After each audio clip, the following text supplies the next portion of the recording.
I guess we're here. We're back. Welcome to the podcast. 6 days in a row, tried to make it. Welcome to the Colonel and the Kid podcast. I am your host, Greg Heitmann. I'm the kid. And the Colonel is none other than Lieutenant Colonel Edwin P. Hagen Jr., my grandfather, my maternal grandfather, my mom's dad. And this podcast is dedicated to his memory, really. It's a record of my relationship with my grandfather and his influence over my life. And hopefully it's just a good documentation of that, that lifelong relationship. And now extending past his life. I think I mentioned earlier podcast that he passed away in 2007 or 2008. It was 2007. So he's still influencing me from the grave, I guess. Trying to record some of those memories, and I've written the memoir, and that's what this podcast is based on. And now I'm doing the actual audio and video documentation of those memories and life lessons. And I think it's going okay. Today is going to be chapter 28, The American Legion. And this one's pretty interesting. Probably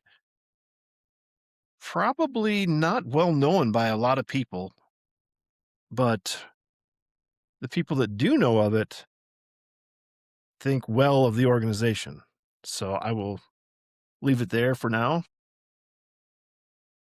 And we'll get to that chapter shortly, but I just wanted to get a little more background on the podcast here. Like I said, Colonel and the Kid podcast, and I am the kid.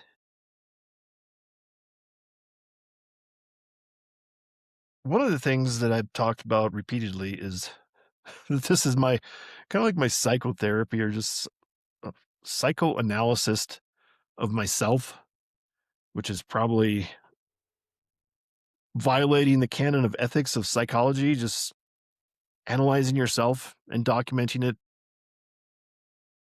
I don't know why that would that'd be an ethical violation. You're just learning about yourself and trying to know more about yourself, be a better person, hopefully. I guess if you're a psychopath, you can analyze yourself and see how you could be more psychopathic. But, we're not doing that here, where this is only for good, never for evil. That's the kind of podcast this is, and that's the kind of podcast this will always be, only for good. If we have like a superhero podcast, this would be the motto. Only for good, never evil. So anyway, the memoir is the spine of the podcast, and this is the broken record repetition that I talk about. The memoir is the spine, and then I branch off into some other things. And I'm hoping today is a little shorter chapter, and we can have a couple other sections I have some notes on, and we'll get to those depending on how we do on time wise. And I'm still dog sitting. So I have a dog out in the backyard. I gave her a bone to chew on. That'll probably keep her preoccupied for 15 minutes. But typically I go for an hour on the podcast. Depending on her fit of barking that we might be hearing. I don't think it comes up on the podcast. I don't think you can hear it, but I don't want to torture my neighbors with that howling and barking and crying of a poor dog in a strange backyard. This is the last full day of dog sitting. Tomorrow, her owner comes back, Estevan, and turn her back over to his care. Hopefully safe and sound. Wish me luck with that. Anyway, maybe having a section about dog sitting coming up here in the end of this podcast. We'll see. Let's just go ahead and jump into the chapter. Again, this is the Colonel and the Kid memoir, chapter 28, The American Legion. And we always start with a quote. Quote, "It never ceases to amaze me. We all love ourselves more than other people. but care more about their opinions than our own, end quote. And that's a quote from Marcus Aurelius and his booklet Meditations. So that's the start of the chapter. Some more psychology to kick this off, and let's just jump into the chapter and see where we go. Just this week, and I added parenthetically in my writing here, December 23rd, 2020. That's just about 6 years ago. I received my 2021 American Legion Post 39 membership card in the mail. I think my jaw dropped when I saw that it was stamped with 27 continuous years. If that isn't one of the starkest reminders of the stupefyingly quick passage of time, I don't know what is. It seems like just yesterday, I joined the American Legion in Groton, South Dakota, soon after I returned from Army Basic Training and Advanced Individual Training, the AIT, in the fall of 1993. Membership was and still is open because of the ongoing Middle East conflicts after the Gulf War. For those unfamiliar with the American Legion, it is a veterans organization with a mission to enhance the well-being of America's veterans, their families, our military, and our communities by our devotion to mutual helpfulness. The American Legion's vision statement is the American Legion, Veterans Strengthening America.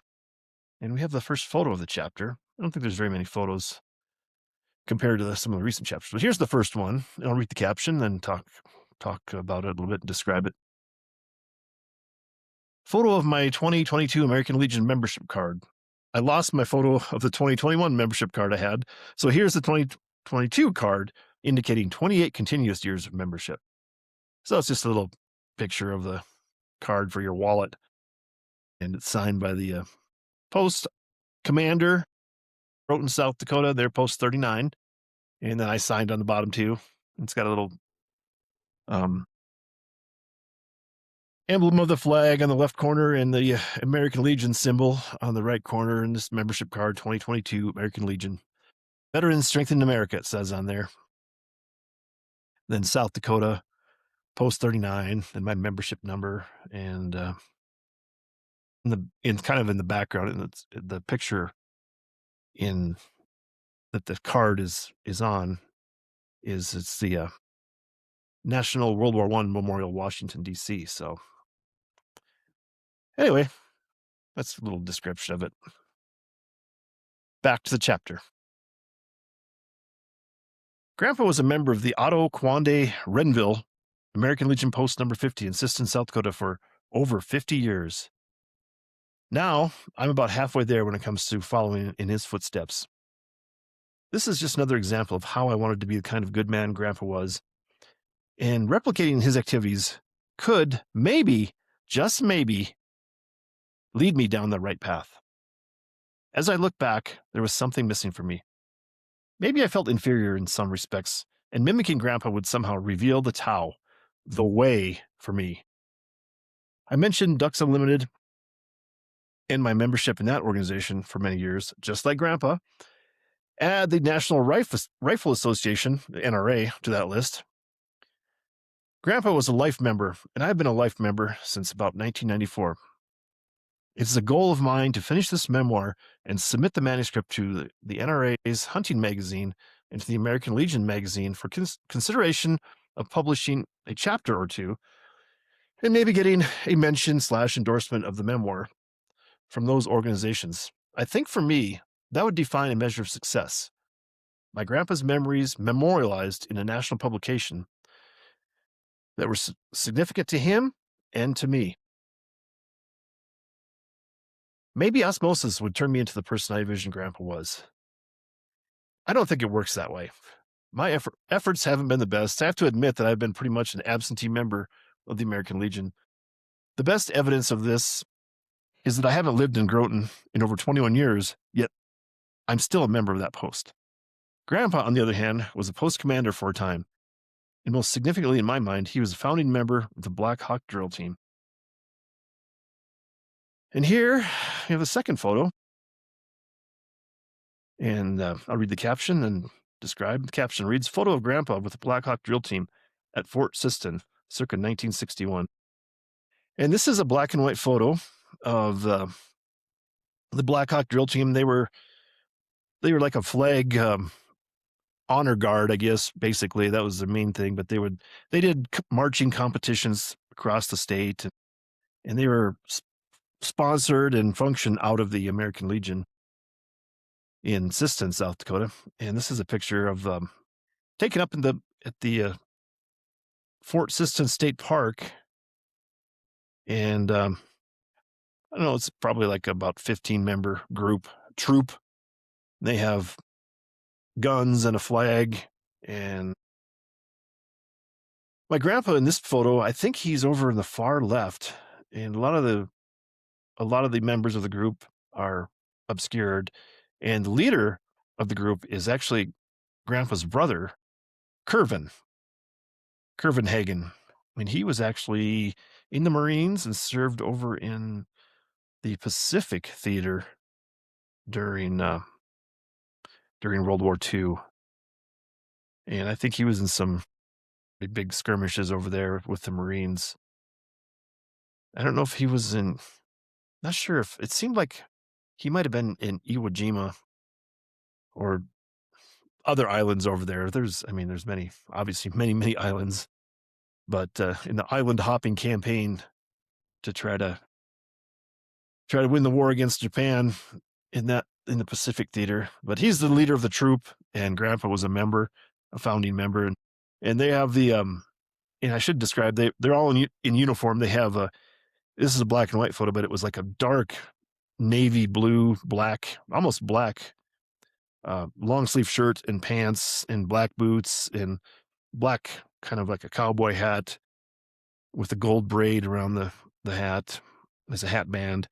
And they wore the long gauntlet leather type gloves as part of their uniform. Real sharp, looking good.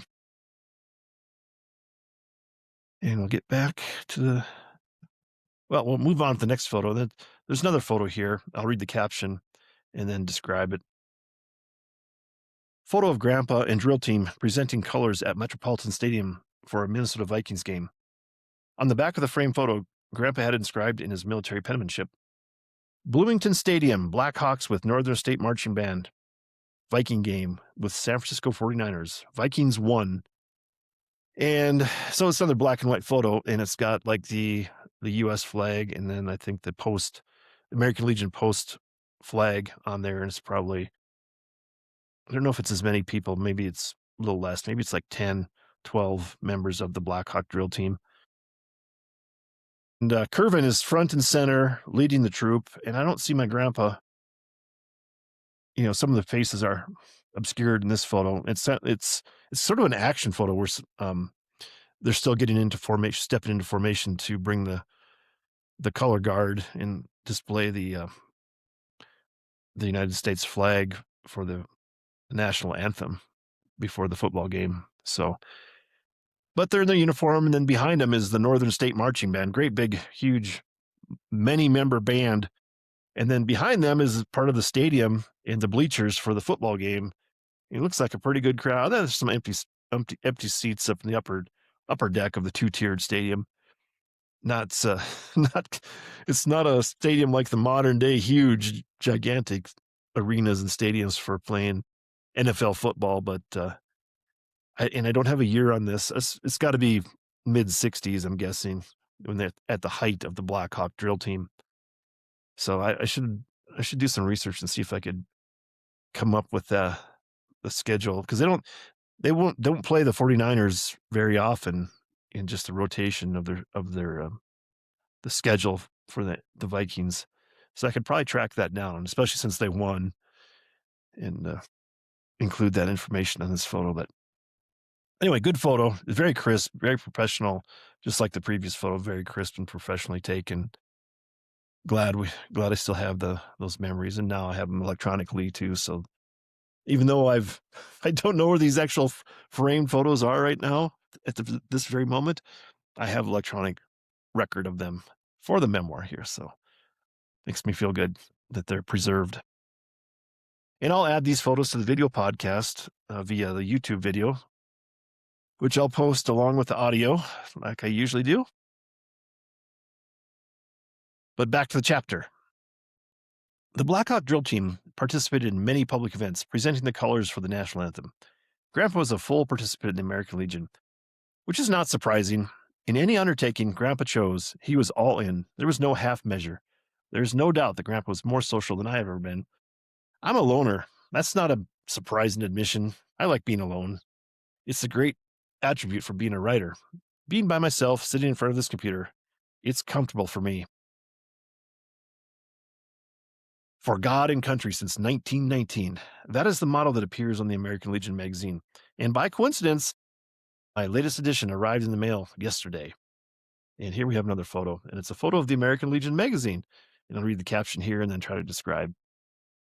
Photo of the cover of my most recent American Legion magazine, July 2022. And here we are. Like I said, it's taken me a while to get here, but we're here. And that's, just under 4 years ago now that I started writing this and putting this stuff together. It's not published yet.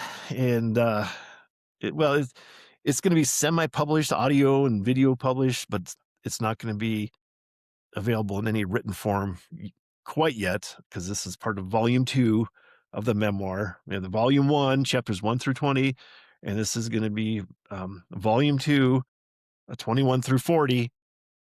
And actually, this is season 2 of the podcast because it's based on the volume 2 of the memoir. So there's a lot of moving parts going on here. And I'm just trying to get it out, I guess, because I think it's important to get it out as soon as I can. So, if nothing else, it might help people, provide some, I guess, what I like to consider there's some guidance in the wisdom that my grandpa shared with me. And I'm trying to interpret that and put it in here.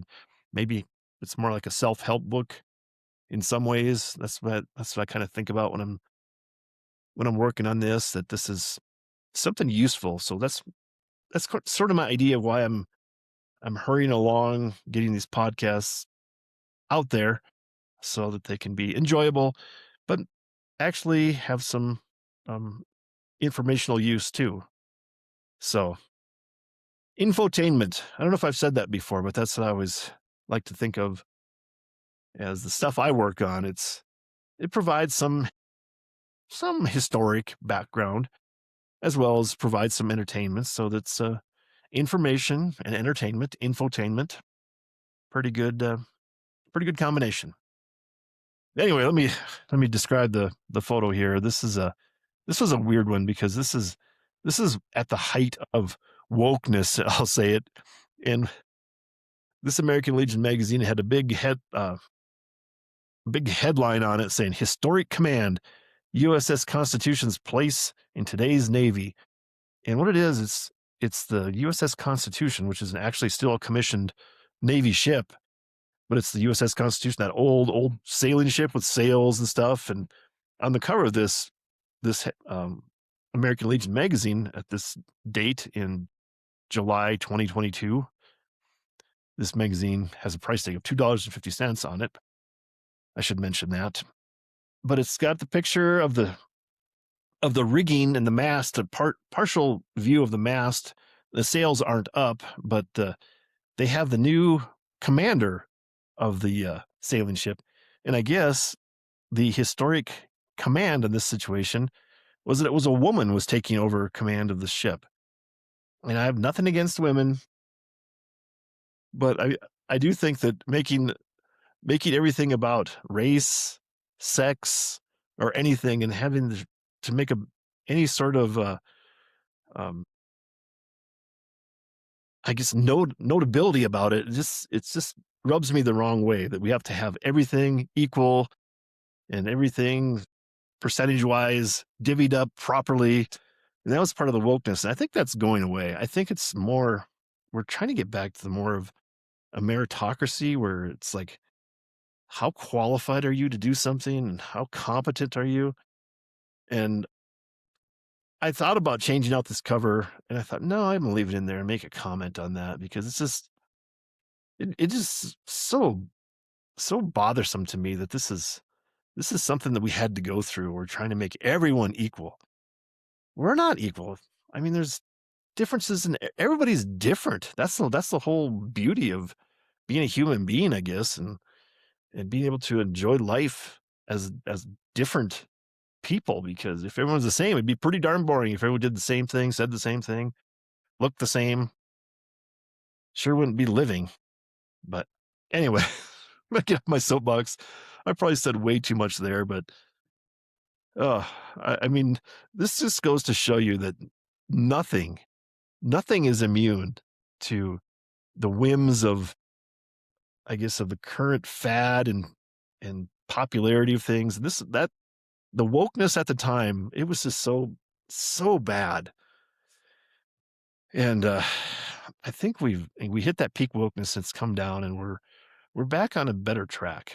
I must say, I believe so anyway. But back to the chapter.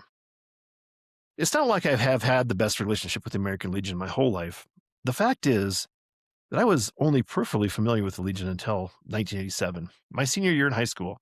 I was obviously aware of the Legion's sponsorship of the American Legion baseball. Groton is a baseball town with a long history of success. But in 1987, that was the year that the senior boys in Groton High School, in which I was a member, were treated to supper at the Red Horse Inn and Restaurant by American Legion Post number 39. Each student said a few words to make his case as a candidate for Boys State. The annual week-long government education/stimulation experience was sponsored by the American Legion. It was a token application for me. I was not originally from Groton, so even though I may have been a good candidate for Boys State, I had no chance to be selected. Such is the way of the United States, a place where who you know still trumps what you know for the most part. My issue was probably not so much an American Legion problem as it was a Groton problem. 30 plus years later, here I still resent being passed over by an organization that does noble things. But because I wasn't from the right family, I didn't make it.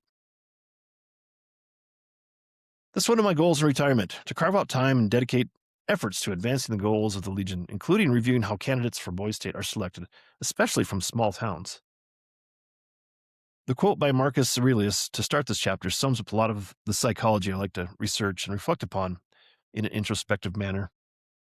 And I add parenthetically, that's one of the reasons I wrote this whole memoir, is just, it's part of that introspection that I have actually put down through keystrokes onto a computer and then printed out on paper and reviewed.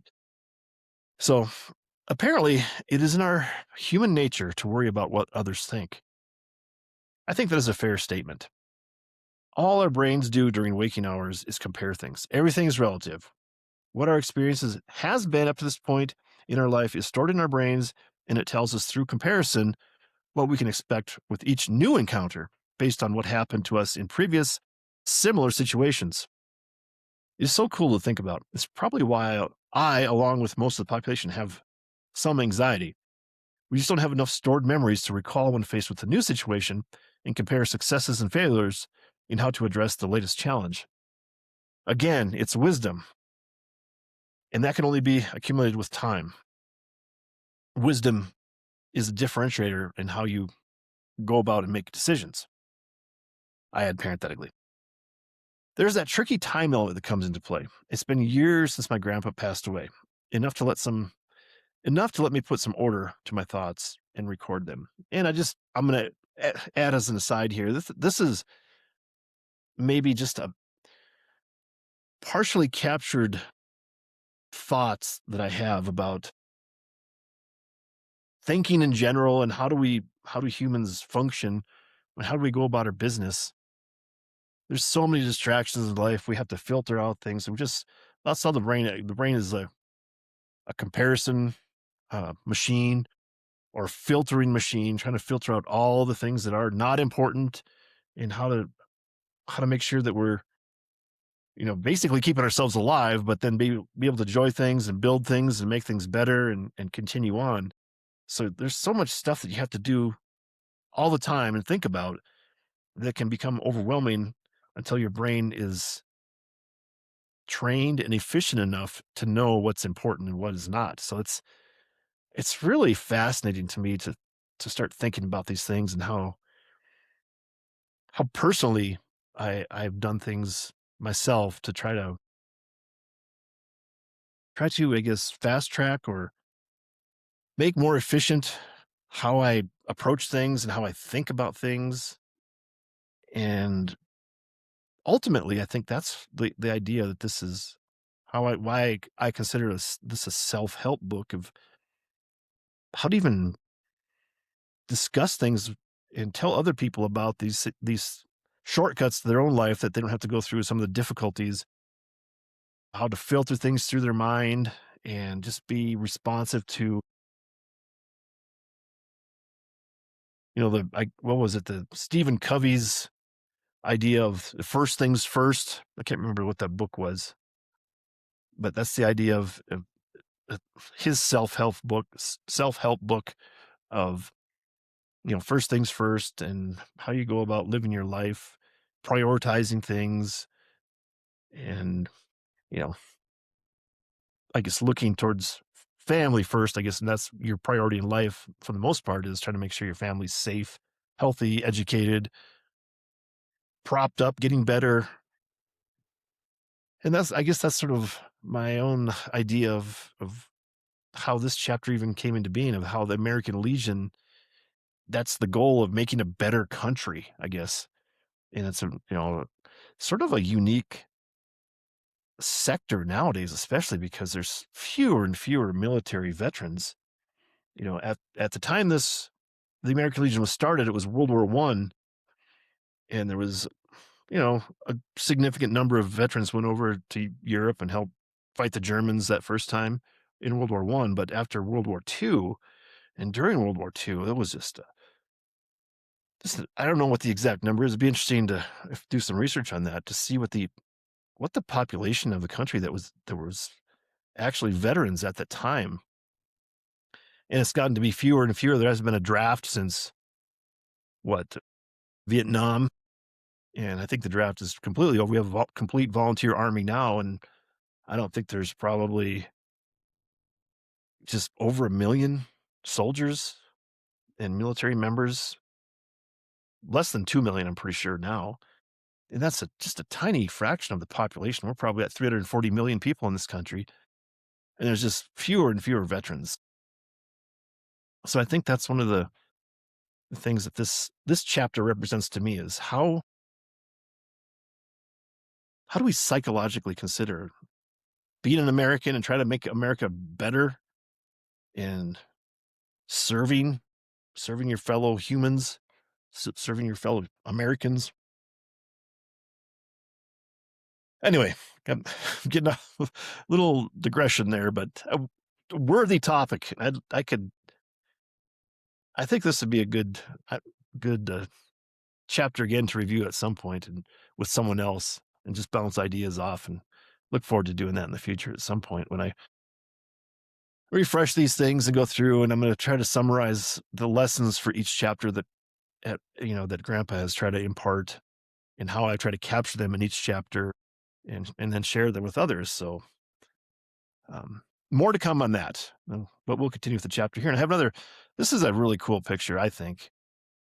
And I'll read the caption here. The year I was born, 1969, the American Legion celebrated its 50th anniversary.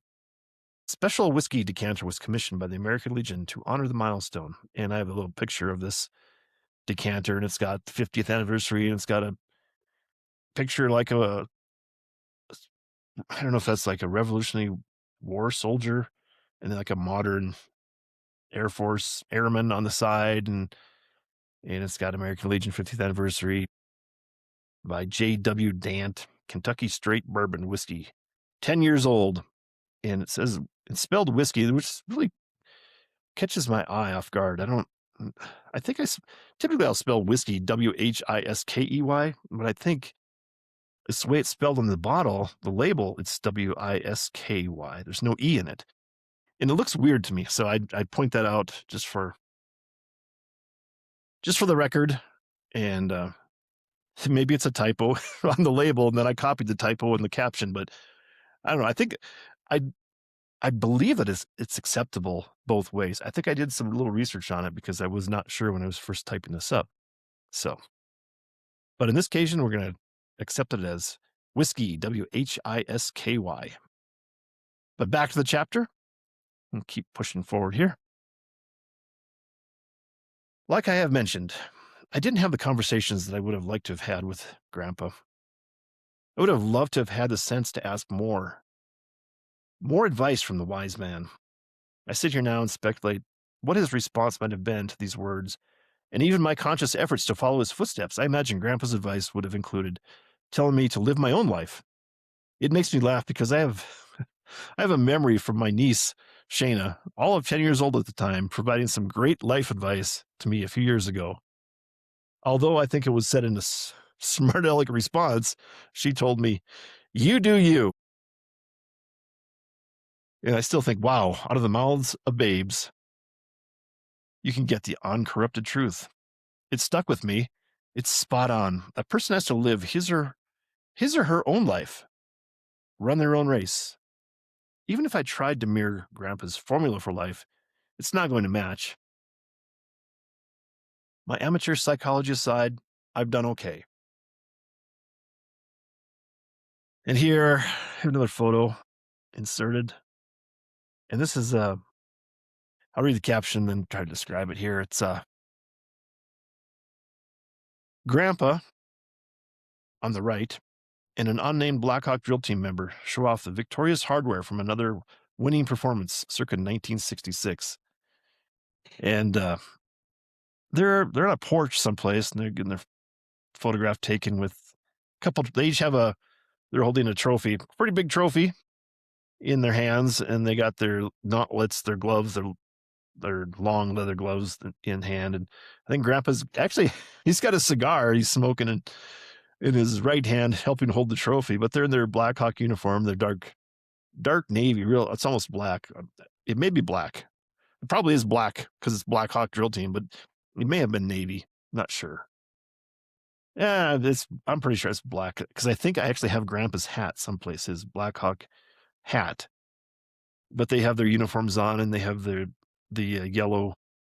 They're actually wearing yellow suspenders on these uniforms and great big yellow bandanas tied around their necks. And then they have the chevron rank insignia on their shoulders, and their pants sport a bright yellow or gold stripe down the outside inseam of their pants too. And then they have their hats that they have. This is like maybe a little smaller cavalry hat, and it's got it's got a little bit of insignia on it, and it's got a a chin strap to help hold their hat on. Yeah. As compared to my podcast hat I have, my fancy hat, the cowboy hat that I have that I'm wearing, it's become what I call my podcast hat. It's gonna be my logo in the near future. We're gonna have to do like a special image of me wearing this hat that I'll have to incorporate as my logo for the podcast. Anyway, back to the chapter. Grandpa blazed a trail for boys to become good citizens, not only for his grandsons, but for the community with his work in the American Legion. If I haven't used the word admiration to this point, I apologize. Grandpa was a person to admire. Sometimes I am harder on myself than I should be when I compare my life to the standards Grandpa set. It's okay. If I can approach the success and enjoyment Grandpa grabbed out of life, I'll be doing pretty good. It ends up being the nagging philosophical question of life. How do you know if your life meant anything? I'm going to point to this memoir and say I had some success. There was meaning in my existence. I organized and preserved some memories of a humble man that positively impacted his community, South Dakota, the United States, and the world. But most importantly, he lifted his family up another rung on the ladder of the American dream. And here's another photograph of the state champion Blackhawk drill team and firing squad. So I'll read the caption, then we'll talk about a little bit here.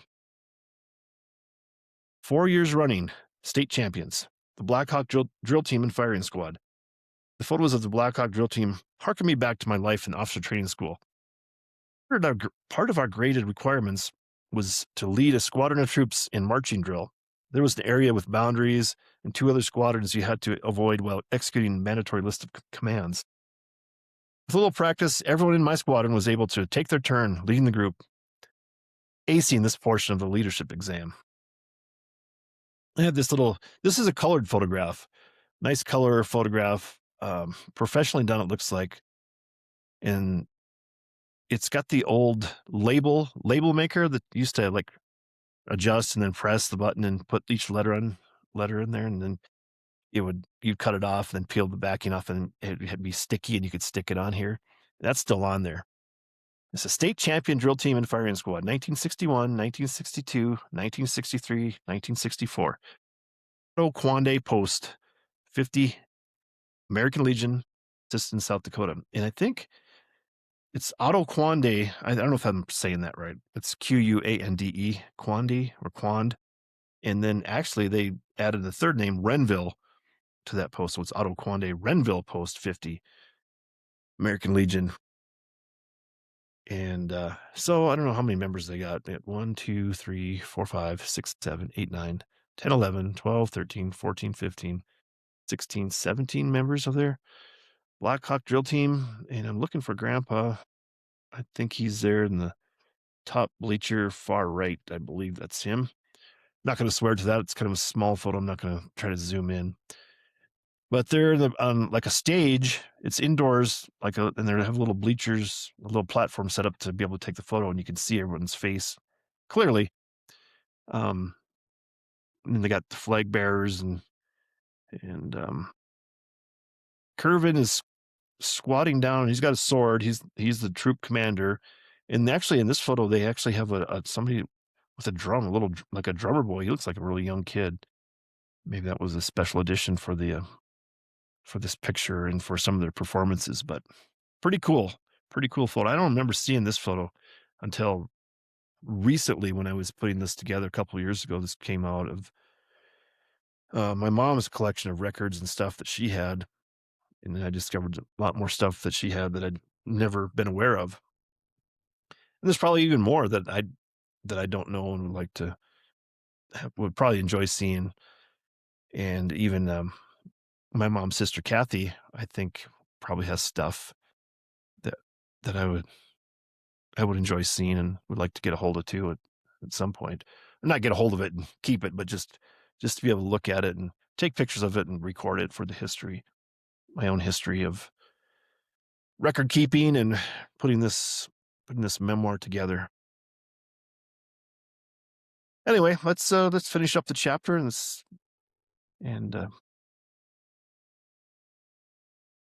finish entering it into the official record. So back to the chapter. All in all, the American Legion might seem like a minor chapter in the history of the man I knew as Grandpa. My best memory of the American Legion will be shared in a later chapter. Any hard feelings I might have harbored because I had been, quote, passed over to be a representative at Boy State disappeared in that instant. And that's coming up, I had parenthetically, in a different chapter. That's the end of the chapter, and as always, we'll close with a quote. There are no secrets to success.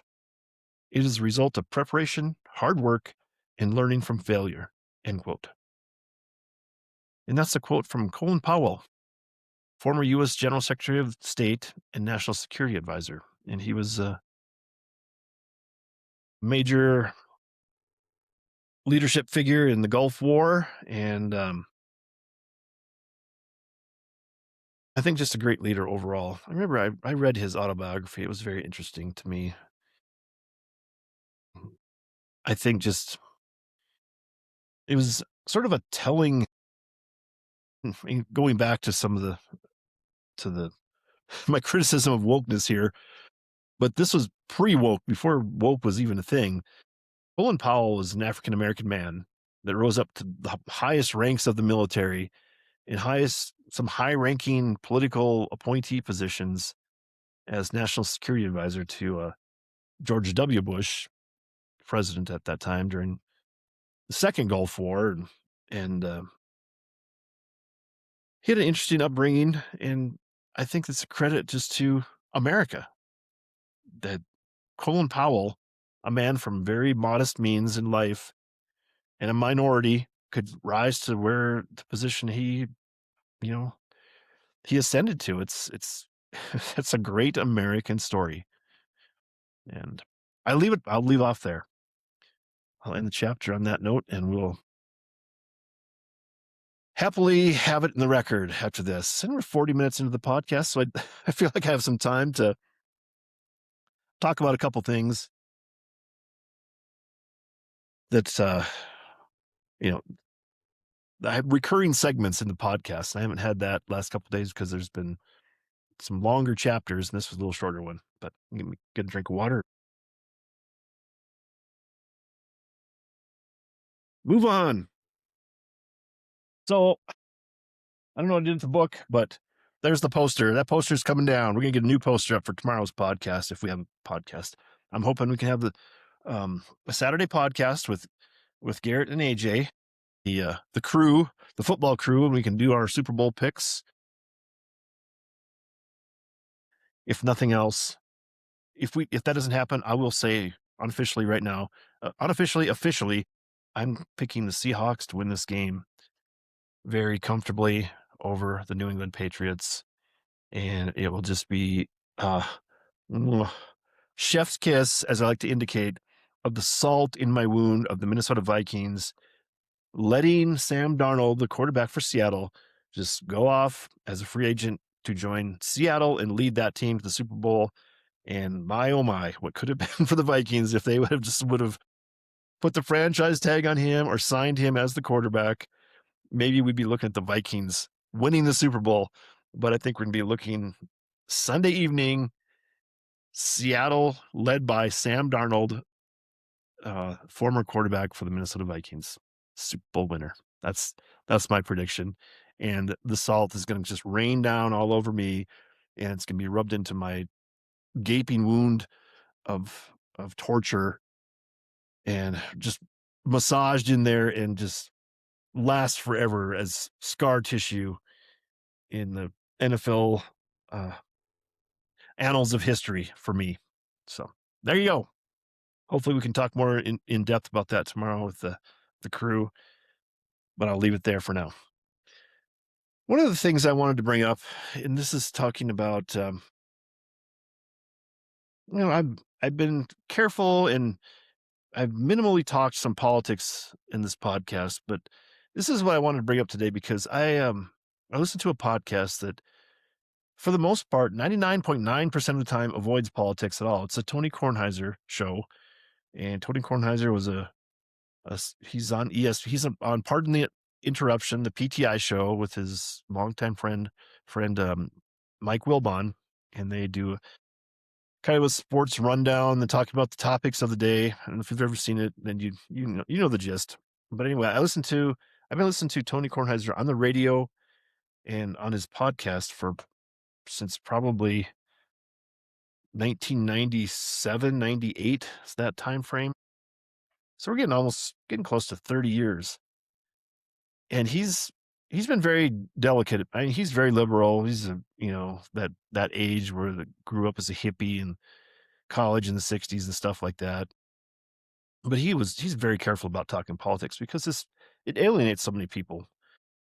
But today he had a guest on his podcast. Two guests, I should say. I should say two guests, but one guest on one side of the issue and another guest on the other side of the issue. Not at the same time, separately, they were talked about. And what the topic was the Washington Post. And Tony Kornheiser worked at the Washington Post for 20 years, 30 years as a sports sports writer, sports columnist, then it's like in the style section, writing commentary about just the culture and life in the Washington Post. And it came out yesterday, I think, that the Washington Post was laying off like 300 employees. Almost most of their employees were going to be laid off, and they were getting rid of their sports section. And it was just like such a thumb in the eye of Tony, I guess. that's where he made his reputation and lived, and it launched his career as a TV star for ESPN and Pardon the Interruption show. And so he had like his editor when he was a sports columnist and style columnist for the Washington Post. Her name was Jeannie McManus, and she came on and talked about how just unbelievable. She was still in disbelief that this was happening. She worked there. She had retired from the Washington Post, several years ago too, and just how you know virtually traumatic it was for them to be hearing about their friends. Mostly, I guess the trauma was that their friends were being without jobs. But she talked about how how poorly the Washington Post was run from a business administration side of it, and blaming Jeff Bezos as the problem when he purchased it a few years ago, and comparing it to the Washington Times, or not Washington, the New York Times, which is still fiscally, you know, um, functioning as a working newspaper and money making enterprise and a business, which you can, I don't think you can say that about most newspapers in this country. They're just not a money making business. People don't get their news from newspaper sites anymore. They get, I think if you want actual up to date news, you just go to Twitter and see what actual people are saying about it and maybe posting pictures and videos of the actual news. Nobody wants to wait for some reporter to come in and try to type up a story about it and have, inject their opinion on it. That's part of the problem with quote unquote news was it was becoming opinion all the time. And people have just gone away from it. They've dismissed it. And just like any failing other business model, if people don't want it anymore, it dies and goes away. What's the old joke and the old, I think Rush Limbaugh used this all the time, was the buggy whip business. So when cars were invented, guess what? The buggy whip business was no longer needed. You didn't have to have somebody making whips to hit the horses to make them go and pull the buggies. That's just the nature of life. And it's so funny to me in the left and the liberal side of things. They talk about being progressive and moving forward, but when it comes to something that they really care about and they're involved in, they don't want it to change. They never want to see change. They're just completely taking a conservative position that how can this be? Things can never change.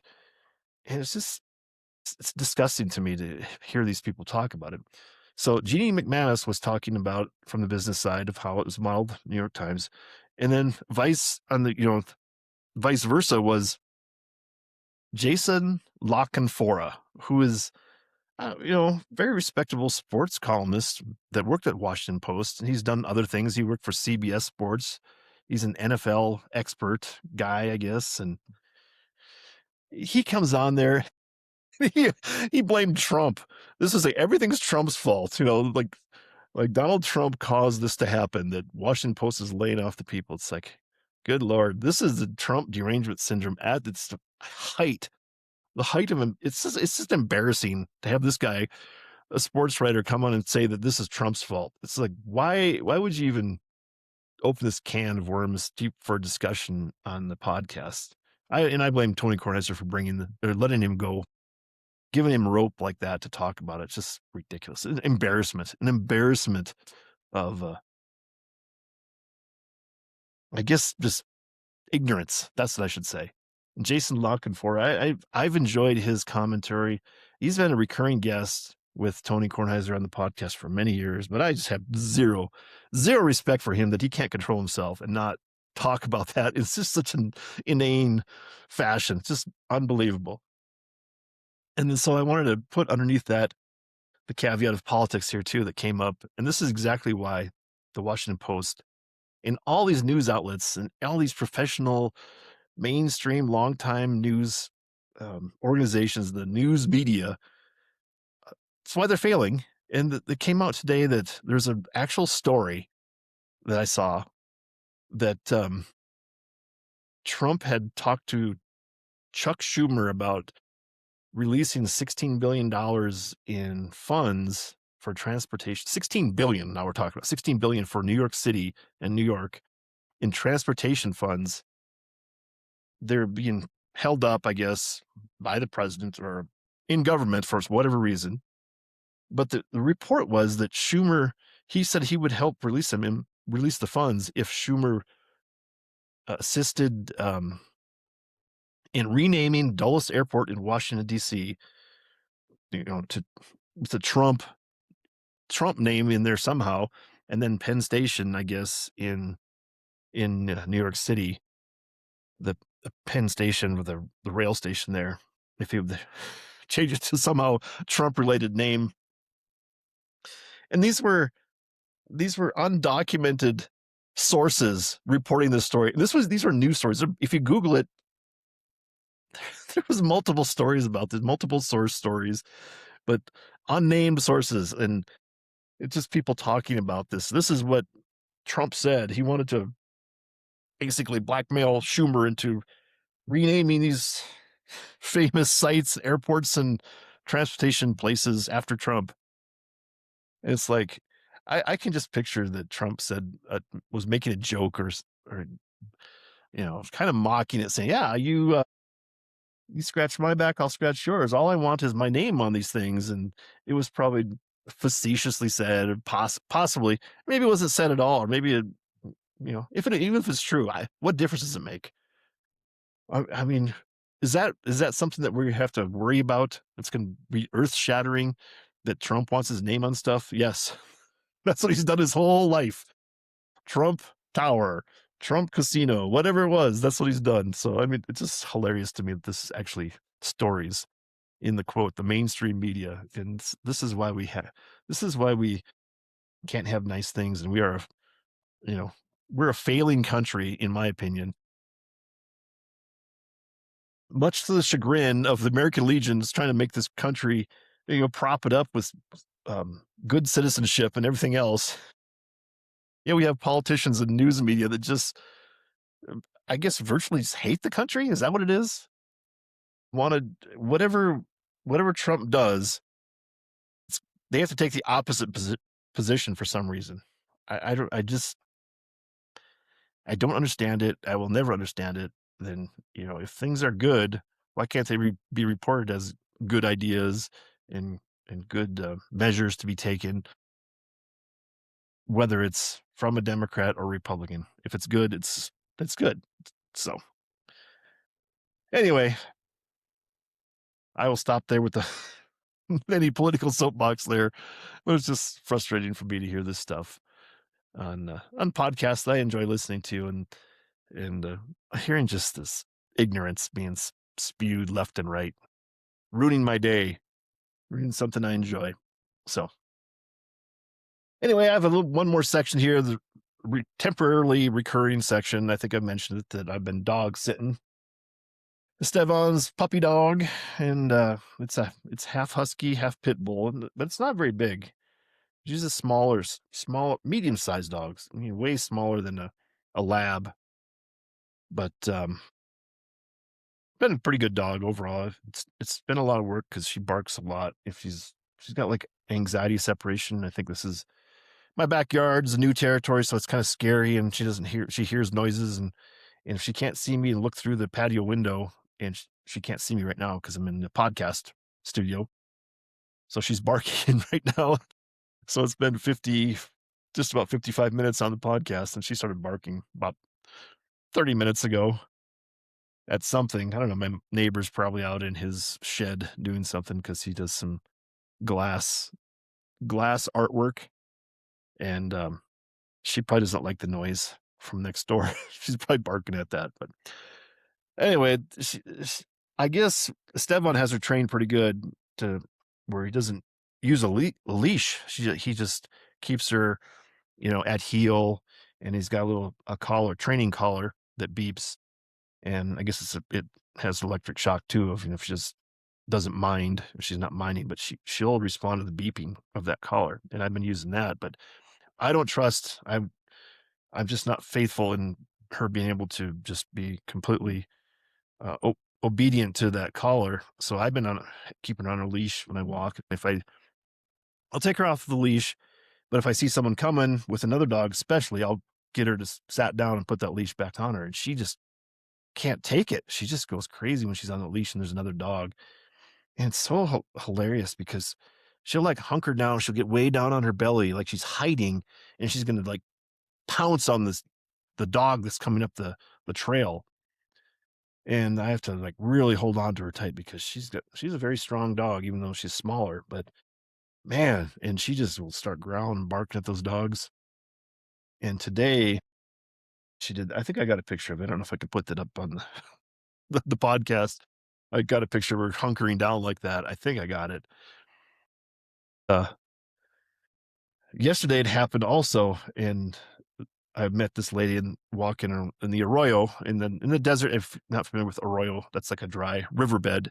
Here in the desert, there's very ephemeral streams, and they're dry 99.9% of the year. They're just sandy bed on the bottom, but when it rains, and every so often there'll be enough runoff, and there'll be like a raging, roaring river. But most of the time they're just dry, so you can just walk down there in the arroyo bottom. It's nice and sandy. It's very nice place to walk a dog, and I can take her off the leash. But I saw this lady coming up at me with her dog, and I got Echo. Echo's the name of the dog.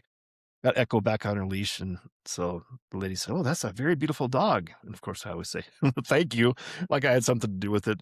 I said, "I'm just dog sitting," and she said, "Is the dog friendly?" I said, "Yeah, it's friendly. She's got a lot of energy." And but so can I put my? And she's asked if she can let the dog come up and say hello, and so she brings her dog up, and I'm trying to hold on to Echo, and Echo is getting really excited, and they sniff each other just for a couple seconds, and it's no problem, but then Echo just can't control herself and just there's growling and pulling and trying to get over, I guess dominate. She's like thinks she's the alpha dog, and this dog was some sort of like shepherd, like healer or something, not very big, about the same size as Echo, but so I'm just yanking Echo back, and and they're both dogs start growling at each other, and I think the expression on the woman's face is just so just horrified, and I just was so embarrassed at that dog because I had said the dog's friendly, and I think it's the leash. Just to be on the leash, it just spooks Echo to do that, just go crazy.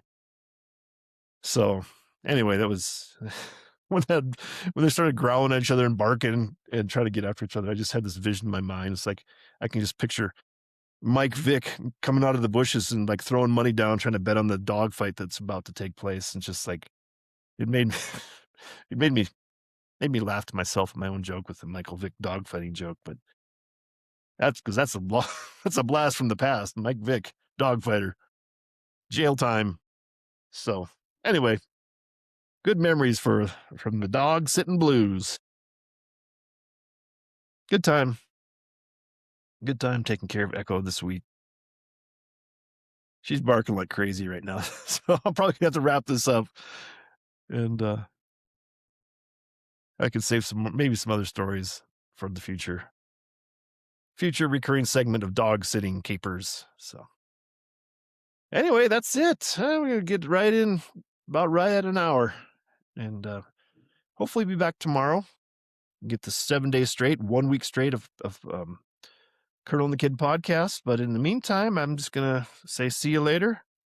Little tip of the cap, and you know what I say: be assertive, be positive, be proactive, be that glass half full person, and knock and the door will be open to you. Seek and you will find. Ask and you shall be given. So that's it. That's it for this podcast, and hopefully see you later.